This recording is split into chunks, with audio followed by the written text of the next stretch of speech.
Hey friends, welcome to Jing Palace. Gonna do a little movement snack here, a little bit of exercise. If you just have about 5-10 minutes, here's something you can do that will really help you.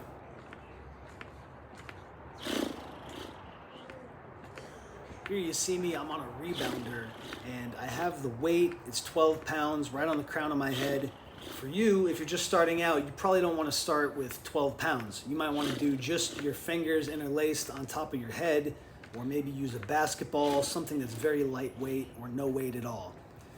The idea though is we're using a rebounder, so it's doing basically all the work for us. It's very nice and relaxing while still getting some great movement, and the spine is being forced to deal with this weight. And you see, when we have our head loaded, the rebounder is so much more effective.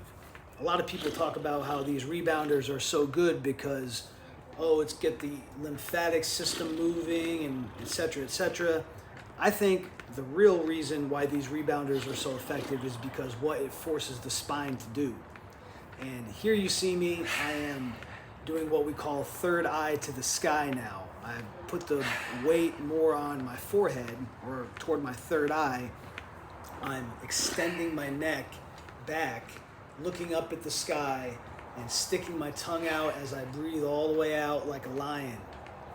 So I do 12 breaths normal with the ball right on the crown of my head, bouncing on the rebounder. Then I do 12 breaths like this, third eye to the sky. And then I do 12 breaths again normal. So about 36 breaths total. It might take about 2 minutes. And it's really easy because the rebounder does basically all the work. So I'll go ahead and speed this up now so we can get to the next part.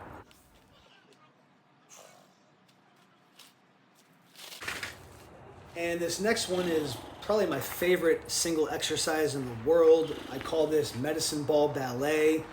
And basically what I'm doing here is, of course, maintaining the basic Jing Palace standard of the 12-pound ball is on the crown of my head. You can use whatever weight works for you. If you're starting out, you might use no weight at all, just your hands or a basketball. And then I like to use a heavier weight down at my feet. Here I have a 30-pound ball, and you can see what I'm doing is I'm starting out standing just on one leg, my left leg, and I'm using my right leg to go 3 times around my left leg, kicking the ball in both directions 3 times. And then I switch standing leg and do 3 times around that standing leg, both directions. And try this yourself. I noticed that it is incredible in terms of core, the entire core from head to toe, and my balance, my mobility, agility, strength, and injury prevention of every joint, especially my ankles and my knees and my hips. And of course, the neck and the shoulders. It's really a full body workout. If I could do only one exercise for the rest of my life, this might be it. And I'll go ahead and speed up now to get to the next one.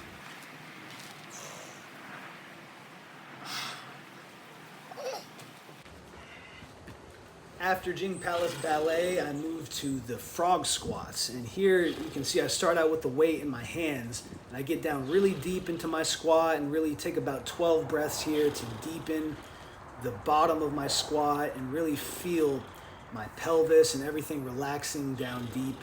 And I dig my elbows into the sides above my knee here. And feel free to just kind of give yourself a little self-massage with the elbows. It feels great. And then after about 12 breaths, you'll see what I do next. And here's part 2 of the Jing Palace frog squats. Take the ball and place it right on the crown of the head.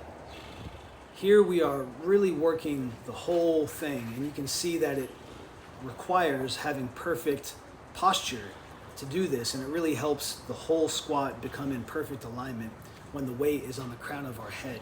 So I start out doing 12 breaths with the weight in my hands, then I do 12 breaths with the weight on top of my head. And I'll go ahead and speed through this so we can get to the next part. And here you can see I remain in the squat, but I take the weight and I bring my, in this case, right ear to my right shoulder.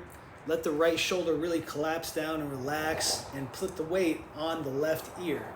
And then I come back up after about 6 breaths, And here I'll show you what it looks like from the front. Now I'm going left ear down to left shoulder, really focusing on having my armpit over my knee. And this is a great way right here to get a nice twist in and really deepen the squat even more.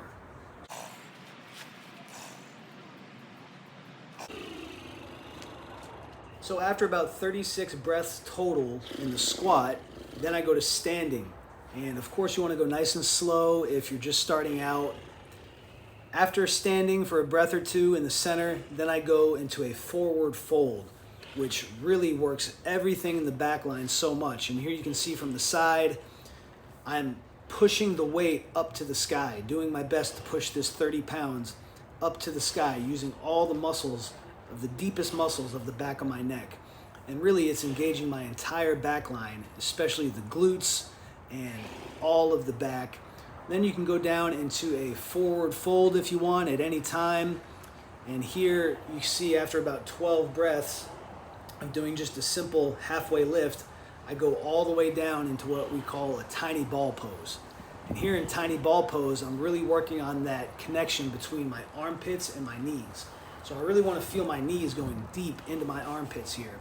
And again, I'm going to do about 12 breaths right here, all the way out, purging breath.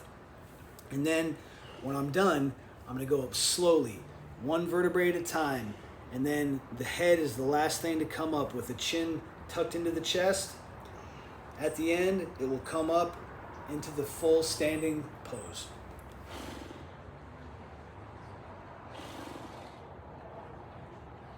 And then I'll end right here with about 12 breaths while standing. And I'll do about half of those breaths with the ball right on the crown of my head, just standing straight up. And then I'll do about half of those breaths with the third eye to the sky. So extending the neck back, bringing the ball toward the forehead or the third eye, and sticking the tongue out and looking up to the sky as we push the ball up to the sky. And that's it. That's a Jing Palace movement snack. Enjoy it and let me know how it goes for you. If you want some help, go to jingpalace.com. And when you go to jingpalace.com, you will notice that it takes you to Substack, where you can subscribe for free if all you want is the content. And if you want to work with me one-on-one, it's only $50 a month.